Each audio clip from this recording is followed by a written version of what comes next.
So, NSSI Tirurki is back with another episode of Her Women of Wisdom. As you may know, we intend to bring women from different spheres of life who have devoted their lives in uplifting the society.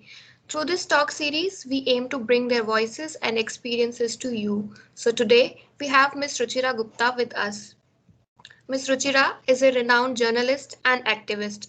She is the founder of Apne Aap, an NGO that works for women's rights and the eradication of sex trafficking. Born in a socialist family and brought up with Gandhian values, Ms. Ruchira grew up with politicians, intellects, and freedom fighters frequenting her home. Starting her career as a journalist, she quickly saw that patriarchy's dominance gave little or no heed to stories about women. In an attempt to change how society told women's stories, she quit her job as a journalist and traveled to Nepal on a journey that changed her life. Seeing young girls and women being trafficked into brothels in Mumbai, Delhi, and Kolkata, she made a documentary called Selling of Innocence, which won her an Emmy Award. Since then, she has dedicated her life to victims and survivors of human trafficking through her foundation, Apne Aap Women's Worldwide, which works towards arming women through education and skills to fight for their fundamental rights as human beings. Let's welcome her. Welcome to you all also. Good to see your faces. Hello, Good ma'am. evening, ma'am. Hello. Good Uh, morning, evening. oh, it's morning there. Okay. But it's good. Bolo. Yes, ma'am. So, So I'll start. uh-huh. Ma'am, that your chosen career is much more than just a job. It is also an extension of your own beliefs. Can you tell us about the significance of aligning your values with your career path and thinking of profession? Yes. Okay. So, my very first question to you is India is one of the significant contributors to global human trafficking. It is also a signatory to the UN Protocol on Trafficking in Persons. From your experience of being closely connected with this issue, do you think India is doing enough to put a full stop to trafficking?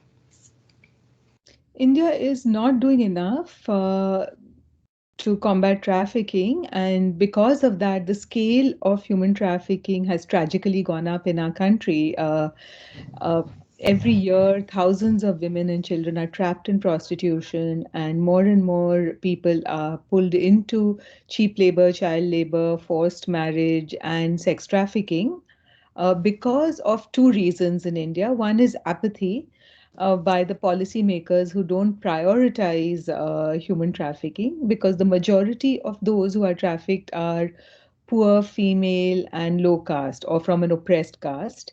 And also because the face of human trafficking is very often female in our country, and they consider them disposable people. That is one reason that India has not done enough. And second is there is absolute police involvement in sex trafficking these days. So the police, as it's gaining more power and becoming more brutal, is able to get away with impunity for either taking what is known as hafta from brothel owners who bring in little girls from all over the country, and also sometimes they own brothels anonymously. They are part Yes. of the organized criminal networks or on the payoff of organized criminal gangs.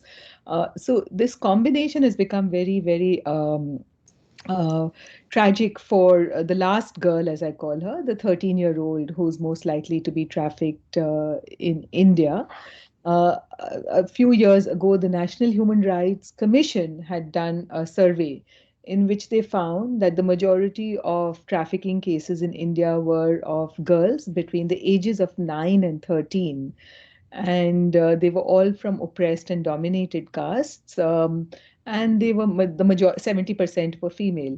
Now, this data is also similar to global data, which is what the United Nations has also found, that the face of human trafficking is often from marginalized, racialized communities, and they are female, and they are normally very young people between the ages of 9 and 15. So, yeah, India has a long way to catch up with other countries on human trafficking, especially sex trafficking. And on top of that, the laws are not in favor of victims of trafficking, at least in cases of child labor. In 2014, the BJP government had passed a law which essentially, through two clauses in the law, hidden buried deep into later pages, they legalized child labor. So they basically they said child labor is very bad. We will fight it, blah blah blah, for 80 pages, and then on the 46th page and the 82nd page, they put in clauses saying except. And then they said that children can work after school hours, they can work from age 15 onwards.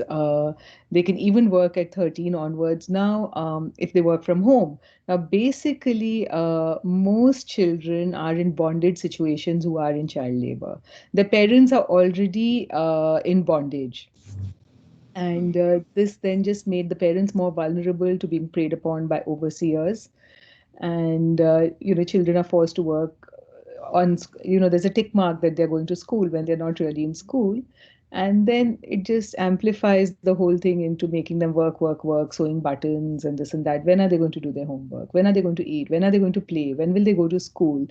So it just put a legal stamp on something which should not have been put a legal stamp on. And that happened. Then the COVID pandemic hit. And as you all know, inequality grew a lot because daily wage workers lost their jobs overnight. There was huge migration from cities to villages. And traffickers, of course, took advantage of that. There is massive feminization of poverty. So again, the people preyed upon became more vulnerable with the increase in inequality.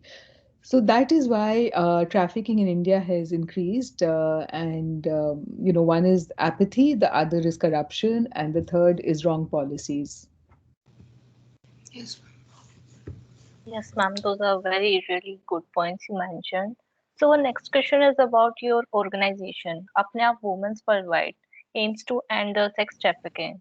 What top interventions do you feel are necessary to move in the direction of meeting this purpose? We do two things mainly. We work to deter the demand for purchase sex because we believe that sex trafficking is a demand driven industry. And if there was no buyer, there would be no seller in this case. Because traffickers know that there is someone who will pay for it, they see profit in it. And they go into villages and slums all over India looking for poor young girls who are from oppressed castes, who don't have access to their basic needs: food, clothing, education, protection. And it's very easy for them to go and find such girls all over India. They do that and they give it to this guy, who the sex buyer at the end of the chain. So one of the things that Apne Aap does is advocate and work hard to address the demand for sex trafficking. And we do this in two ways. One is we keep asking for changes in laws and policies so that the sex buyer can be punished. Right now, the law in India is Section 370 of the IPC, under which it punishes recruiters, transporters, brothel managers, pimps, all of that who traffic in minor girls. But it does not punish the sex buyer. And as long as there's a buyer, there will always be enough traffickers who will run around finding these girls, these last girls, as I call them. So we work hard and try to convince people to change the law. The second thing we do is we file cases in court against the sex buyers and the traffickers, and we train victims of sex trafficking to speak up in police stations, in courts, and thanks to our efforts, we were able to do two things. Apne Aap was able to do two things on the demand side.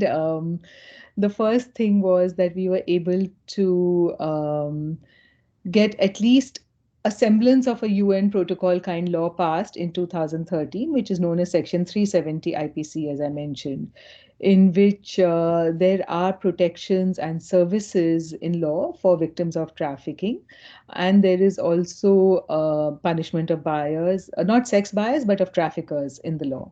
Now, what is missing is the punishment of sex buyers. Unfortunately, on the demand side, we've had some issues with the government again. They tried to get a law passed on human trafficking, which did not mention the word sexual exploitation. So they basically tried to remove the idea of sexual exploitation being a purpose for human trafficking, when the majority of human trafficking in India is either child labor or prostitution. So we were really appalled at that. We worked hard. Luckily, the law was not tabled. It was by the BJP government in the previous session. And then the House dissolved and BJP is elected again. I believe they are working on a new law, and we are going on making submissions to the government, saying sexual exploitation must be considered as one of the major reasons of trafficking, as per the UN protocol as well, as per India's own international legal obligation.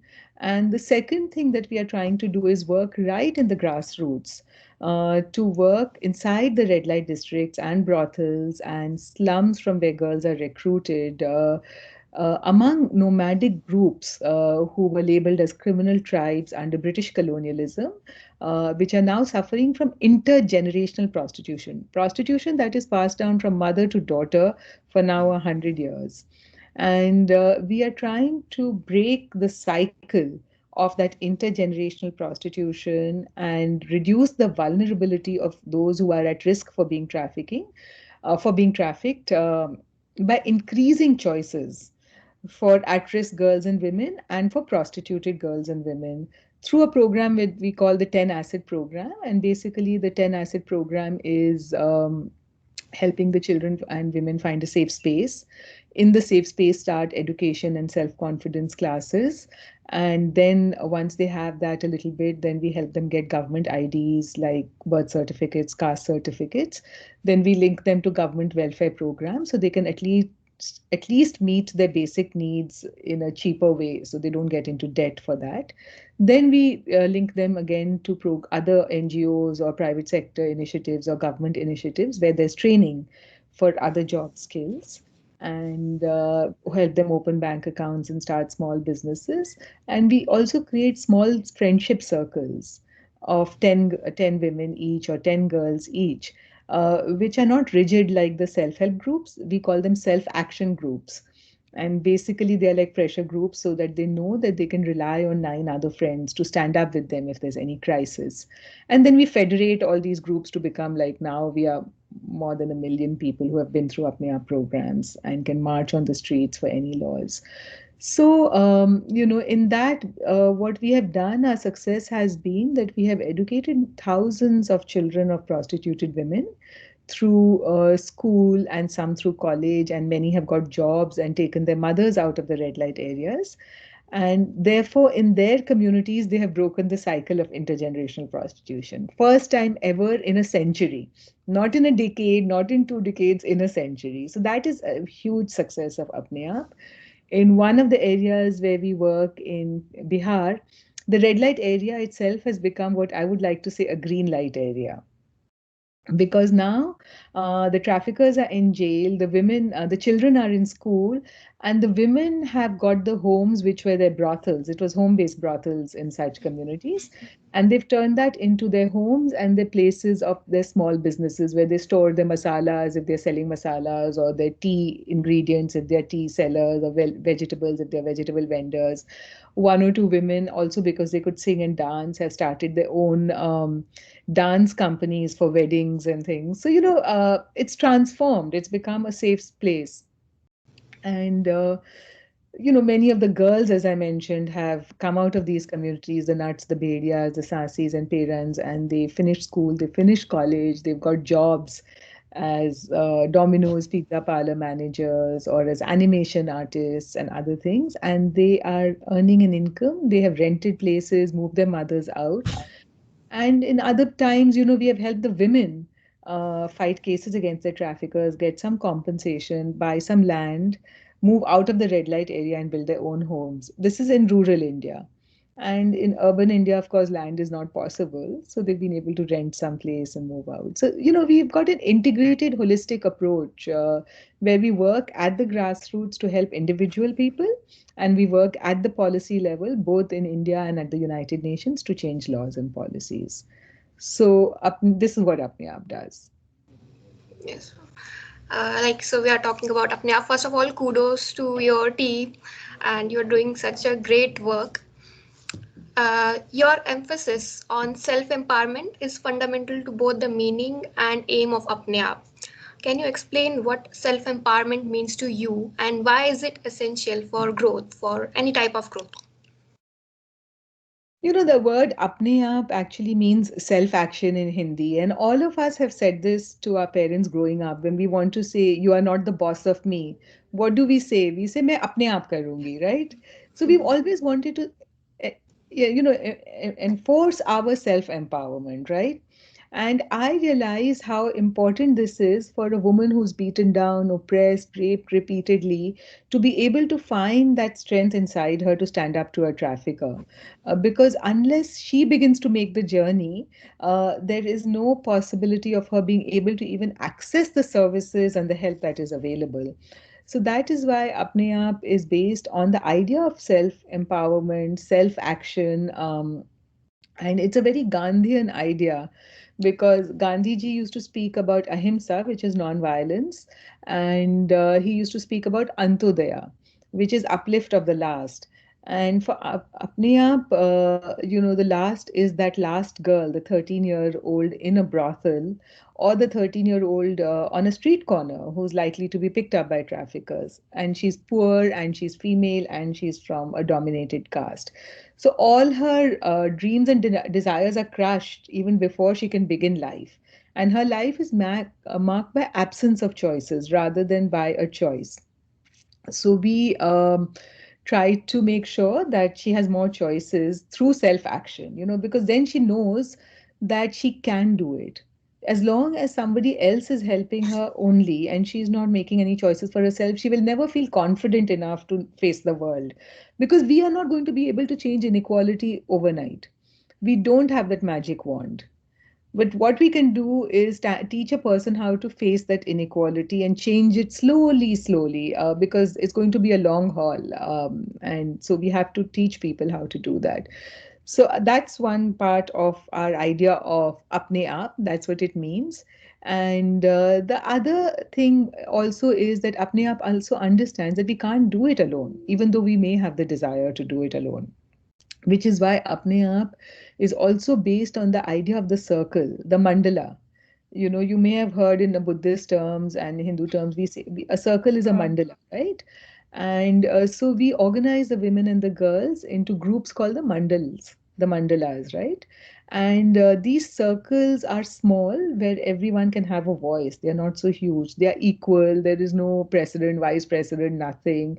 They act like pressure groups, so a circle of 10 girls can sing together, share stories together, hold open mic sessions together, or they can march to a kerosene dealer who's saying, I won't give you kerosene because you're bad girls, because you're prostitutes, and yell at him together. Or they can face a situation of domestic violence together. So this circle becomes very important. And I realized this when as it began in this whole journey myself in 1996, when I was making a film called The Selling of Innocence, for which I won an Emmy, and I still am the only Indian who's won an Emmy. And at that time, I remember when I was filming, I was inside a brothel, and some man came in. And somebody he pulled a knife at my throat, and he said, "I won't let you film here." And there were about 22 women who were in that room with me, and they surrounded me. And they said, if you're going to kill her, kill us first. Because we want to tell our stories to save our daughters from the same destiny as us. And the man knew it was too much trouble to kill 23 women, so he slunk away. And that's when we realized the importance of self action and the circle. And, so when I won the Emmy and went back to the brothels asking the women, what should we do? We didn't have a business plan, but the women had four dreams, and the four dreams were, the first dream was that they wanted school for their children. The second dream was that they wanted a room of their own, something where customers could not walk in night or day, where there was no noise, where their children could play safely. They could sleep for as long as they wanted, because in a brothel, anyone can walk in and break your sleep. And so they wanted a room of their own. The third dream was they wanted a job in an office. And to them, that meant fixed monthly income, old age pension, where they were treated with dignity. They didn't have physical and mental health consequences as part of their job. And the fourth dream was they wanted their customers, those who had bought them and sold them, to be punished severely. They said those who had brokered away our dreams. So this became our business plan, and our method of operations, our modus operandi became Apne Aap, because we learned that there's a power in that inside the brothels. So that's how Apne Aap was born, and that's why we called ourselves Apne Aap in that moment because of that. Yes, ma'am. So we came to know about that you are supporting a project called Girls for the Last Girl, and a small group of students founded it. What inspired you to get associated with such an initiative? I was invited, just like you two have invited me. I was invited to a school in Los Angeles called Crossroads. And I gave a lecture there about the last girl and how she's the most vulnerable to human trafficking. And after I finished the lecture, there were four girls who came to me and said that we want to help the last girls. So I said, first you have to make contact with them, get to know them, and how will you do it? So they decided to form a club in their school called Girls for the Last Girl. One of them, all four are now in college and, doing very interesting things. But at that time, they connected with four girls from Apne Aap over Skype, and they interviewed each other, talked to each other, and they realized that there's such a birth lottery because their dreams, their hopes, their aspirations are the same, but just that somebody is born somewhere else. And so that first built empathy. Then the second thing which these girls did in Crossroads was they did a henna party and they did a Bollywood theme party as a fundraiser. They raised some money and then they sent the money for the girls to continue to study for one more year in school or to buy textbooks, whatever they needed the money for. And so they built a friendship across cultures, across class, across caste, across continents. And they did something good and concrete. And the girls understood and learned about each other. And so that's how Girls for the Last Girl started. And anyone can start it now in their school or college. It's a continuous program. We have a toolkit for it if you know how to go about doing it. And anybody can do it because many other schools then took it on in the US.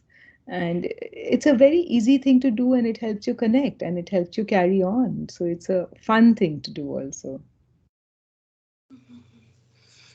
Ma'am, you've been involved in human trafficking activism for such a long time, and now I've read somewhere that you have designed a few courses on it as well. Can you tell us a bit about the part that brought you here? I mean, I'm talking about the part before you went to Nepal and all. Explain your question to me again. You want me to talk about the courses or you want me to I want you to talk about the path that brought you here. the Path. path that brought me here? Okay. So basically, I used to be a journalist and I was uh, working in a magazine in Delhi called Business India. And at that time, there was a big, it was the start of the growth of the Hindutva philosophy, as you know, in India.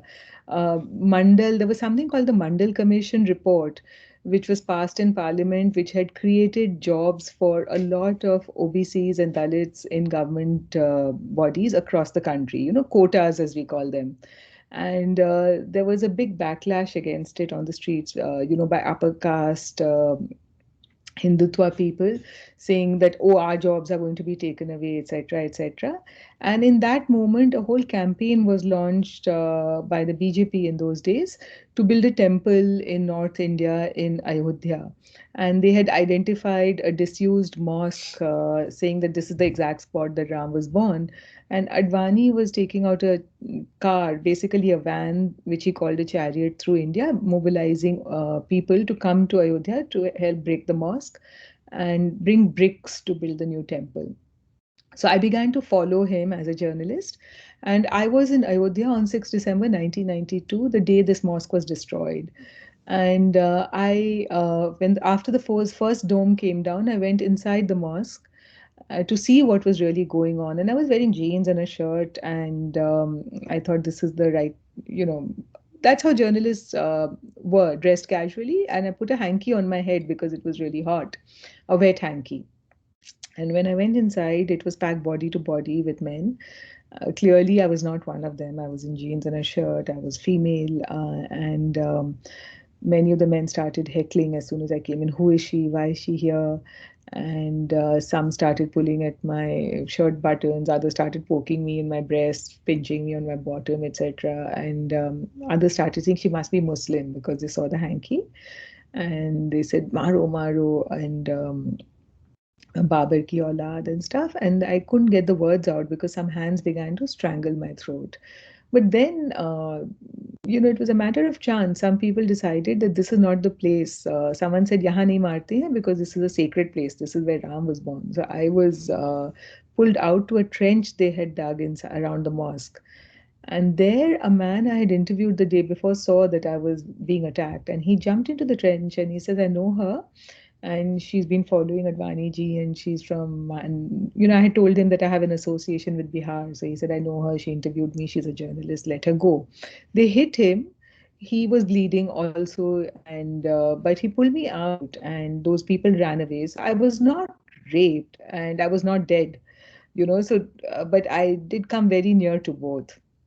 And that's when he asked, "Where should I go?" And I said, "Take me back to the roof where Advani is speaking from, because I can tell him to stop this on the mic." So I went back and I spoke to LK Advani. He was watching everything through binoculars. And so I said that, "Can you make an announcement on the mic to stop the attacks on women and journalists? This is a group, which has responded to all your slogans. Ek dhakka or do Babri Masjid tod do tai, and tum mard ho ki nahi." So it was very intentional. It wasn't a mob which went out of control. It was a mob which was led to do that act with actually directions and slogans from the stage.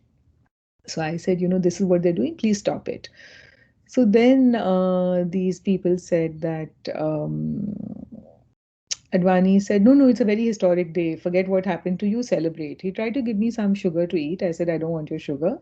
"And what are you watching through the binoculars?" So he said, "I'm watching Muslims burn their own houses for compensation from the government, because smoke was coming out from the horizons. Poor people tend to live near temples and mosques. So basically, it was these poor shanties which were around the mosque which were being burned. In any case, so then I somehow made my way back to Delhi with a couple of other journalists, and then we collected at the press club, and I found that many other journalists had been attacked, and including women journalists. And so I decided to speak up. I thought, this is wrong, what has happened, and there has to be something to talk about it. It can't be like this. So then I began to testify in the Bari Tribunal, in the Liberhans Commission of Inquiry, in the press council, wherever, about what had happened, because I really felt that a responsible political party should not do this. And if we do not check them now, things are going to get out of control. So I was in my 20s. I really didn't know how to testify or whatever, but I thought I'll just speak the truth. But then I was very badly heckled in court and outside court. So in court, the BJP, Bajrang Dal, BHP lawyers would ask me questions like, "Where are your scratch marks? You're doing it for publicity. Why do you act in TV serials? Do you smoke? Why were you wearing such clothes? You're a girl from a good family. If you are saying this happened to you, how could you go in this disheveled state to a big leader like Advani?" So on and on, do you believe in God? So I basically answered saying that, the shame was not mine. The shame was the perpetrators. And I was asking Advani to stop that and things like that. So, but in court, I was asked, and the judge allowed such questioning, which had nothing to do with the testimony I was talking about, the facts. And also outside court, I was stalked, my car was vandalized, they knew where my home address was. They would phone my landline and breathe heavily on the phone. And they would call up my editors and say, "Sack her." So, and the funny thing was that I found that very hard. But also, what I found hardest was the lack of support from my peer group and from society in general, and also from my editors, because nobody helped me say, "We will find you a lawyer to help you in court." I would just stand for hours trying to figure out the answers by myself. I didn't even have a chair or drinking water sometimes for 8 hours, and the judge wouldn't care and nobody else would care. So, since I was covering the whole event for a magazine, the magazine should have provided me legal support, but they did not. In fact, they told me to keep quiet, and rather than protecting press freedom, and that was something very interesting to me. And same thing happened. I was gaslighted. That time there was no trolling in terms of online. It was all physical, so it was even more scary, and it was very insidious. That I must be a girl of bad character. I have so many male friends. I might be doing it for publicity and things like that, including, Atal Bihari Vajpayee was alive then. So he invited me for a cup of tea, and I went, and he said that, you're a girl from such a good family, and you should not speak about what's happening to you. You have to move on, forget the past. So I said, I can move on, but at least apologize for what your party did. And he said, we can't apologize. So then I said, I don't want your cup of tea. He became India's prime minister. Advani became home minister. And the gaslighting and the attacks and the trivializing and the marginalization today have increased to such an extent that 200 journalists women journalists in the last 2 years have been physically attacked, and thousands have been attacked online. So it's become now normalized.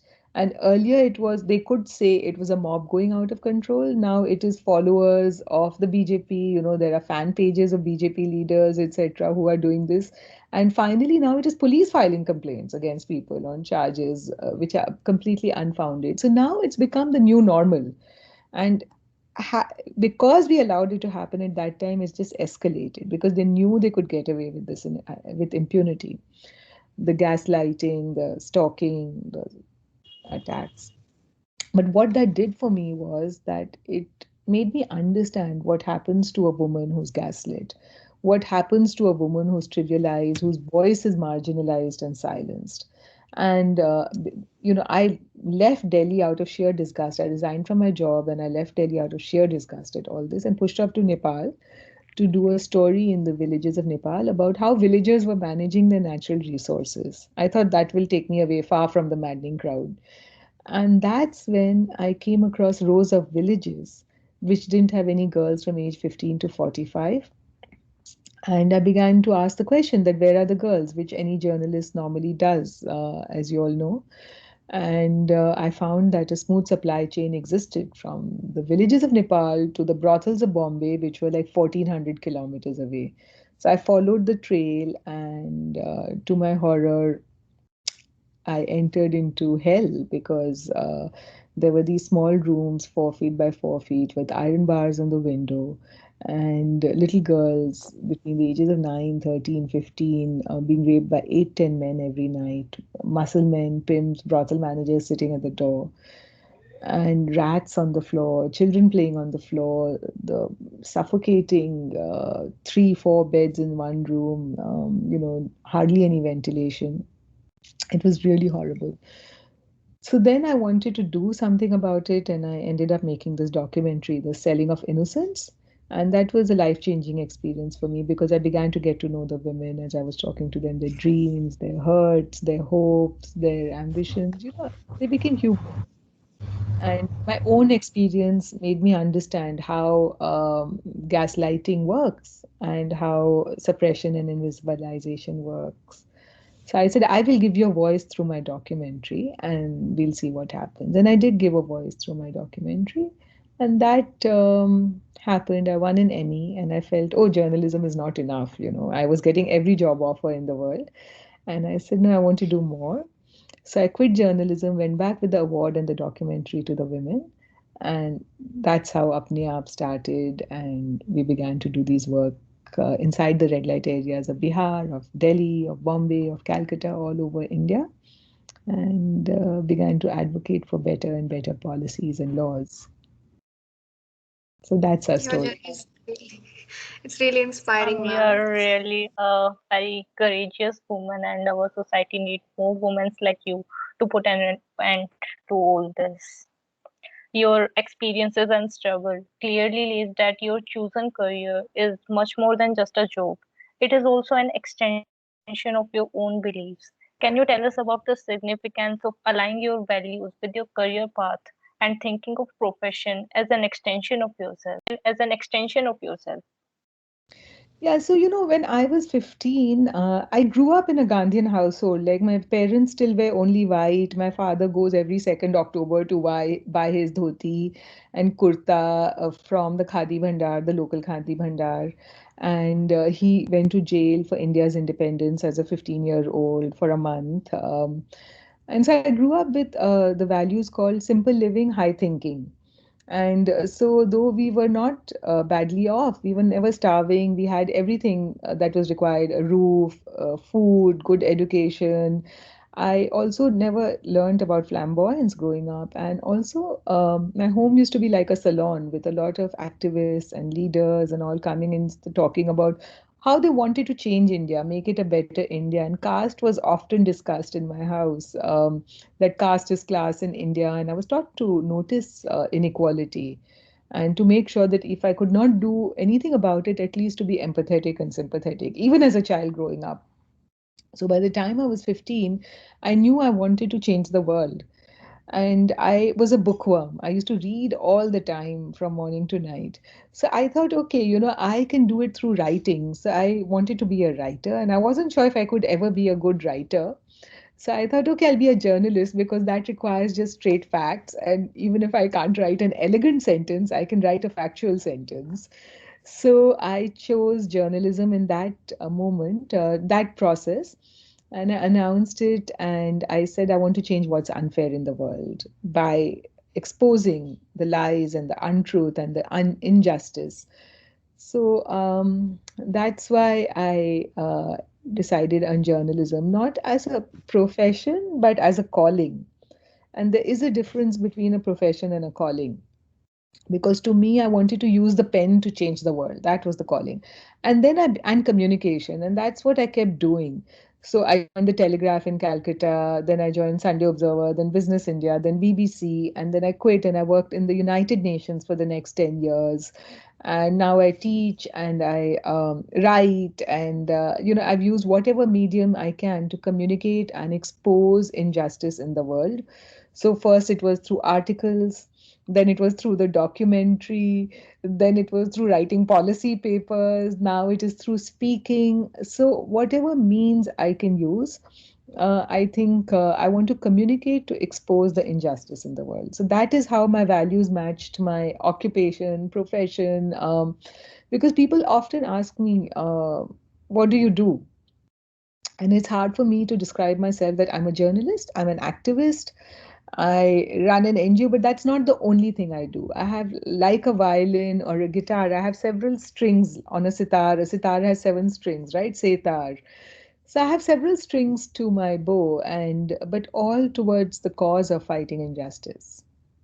Teaching, I teach at NYU. My courses are human trafficking. I'm the founder of Apne Aap, so I continue to support the women and girls in India via the we have a team and a staff there, so help them out. Then I write books, I write articles, I do it through journalism, I do it through student organizing, so I do it in so many different ways. Yeah. I'm going a little off track, but recently in Maharashtra, the state cabinet approved a proposal for death penalty for heinous rape, acid attack, and child abuse. There are provisions to increase the quantum of punishment, cover new categories of crimes, and propose a speedy trial mechanism. What is your opinion on this move, and what other changes do you feel are necessary to make the system more effective and trustworthy? I'm against the death penalty because a death penalty often leads to the murder of the victim. What happens for two reasons I'm against the death penalty. One is I think it's just morally and ethically wrong. Yeah, every perpetrator should be put through a program of education and suffering, but given a second chance. I believe everyone has to have second chances in life. The second thing is that I'm also against the death penalty for practical reasons because very often the perpetrator will kill the victim, knowing that she can bear witness and then he will get death penalty. And thirdly, death penalty does not reduce the violence to women, because that is just a sop that the government has कि हमने कड़ी से कड़ी सजा दे दी है. On one hand, they are doing कड़ी से कड़ी सजा for some people, and for the others, they are saying that touching of breasts. The same court in Bombay said that touching of breasts is not sexual assault. So there is such a hypocrisy in this, that I think what we need is more gender sensitive policies, and gender sensitive policies are just not based on death. They are based on understanding girls, children, women's needs, and holding those accountable. As you know, that in UP, so many girls and women have been raped and killed, and the perpetrators were not held accountable. Same thing happened with Asifa in Kashmir. There were police officers, there were temple caretakers who were raping the girl. What happened? Hathras seems to be like the center of rape. Again and again, it's happening, So I think it is the swiftness of the justice, the surety of the justice, which is more important than the severity of the sentence. The swiftness and the surety of the sentence, and how can we create an atmosphere in courts and police stations which are just much more gender friendly. Like, as a woman, I don't even feel like reporting after the experience I had with the Liberhans Commission and the Bahri Tribunal. I was heckled for speaking up. And same thing happens to the thousands of victims of sex trafficking. They are heckled, they are called bad girls. So how do we change that? Because unless we can change that, who's going to get justice, who's not going to get justice, right? So making a more severe law is just an excuse for the government not to implement existing laws.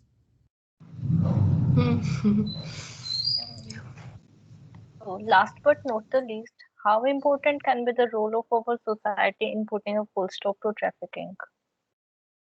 It can be very, very helpful, because when the government doesn't do things, it is up to the society then to take it on. And we have to build communities, and students can help a lot. And I'll tell you an example. Before the trafficking law passed in India, Section 370 of the Indian Penal Code, Apne Aap had been going on and on for 5 or 6 years advocating that India has signed the UN protocol, and we must change the Indian law to meet the standards of the UN protocol. And basically, what did we want in the law? We wanted the victims to be decriminalized, right? So the women and children not to be picked up on soliciting charges, etc., but to be given some help. Services like housing and legal training and job support and childcare, etc. And we wanted the perpetrators to be punished. So we wanted, just like in domestic violence, we don't punish the women, we punish the abuser. And now today, domestic violence is not considered life. People in the past used to say, "Ye to hota hi hai, this is life." It's considered a crime. So we wanted the trafficking law to be established, and we got that in 2013. But one of the groups who helped us to get that law was students. Some students from Symbiosis College actually started a campaign called Cool Men Don't Buy Sex. And in that, they collected signatures for a letter to the President of India saying that please change India's law, which is right now in favor of the sex buyers and the perpetrators, because there are very light punishments against them. And there are very harsh punishments against women for soliciting in a public place. And they are soliciting for no choice because they don't have any choice. And the police are arresting more women under the trafficking law than men.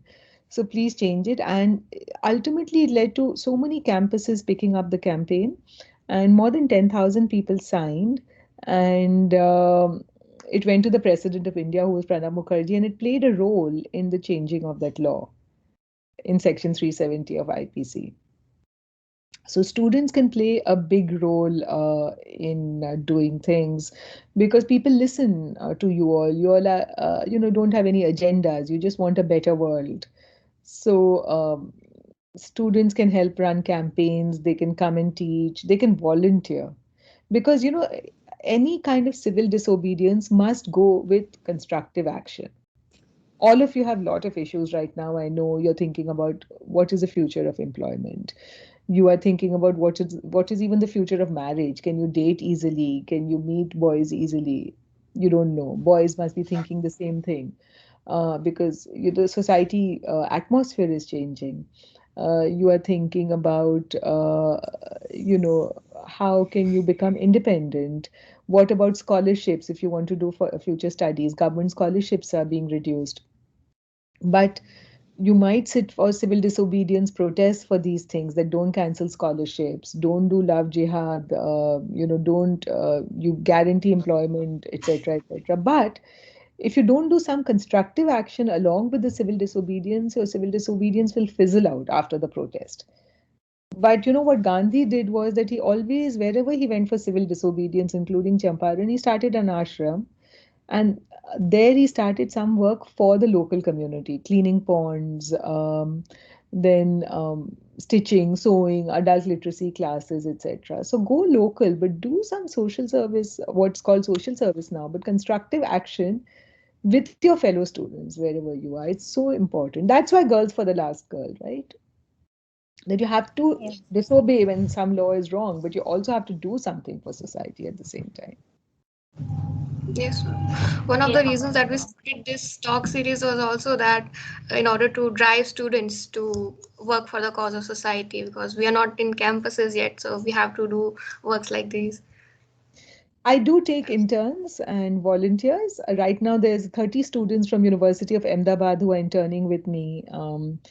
So I do constantly take online interns and volunteers.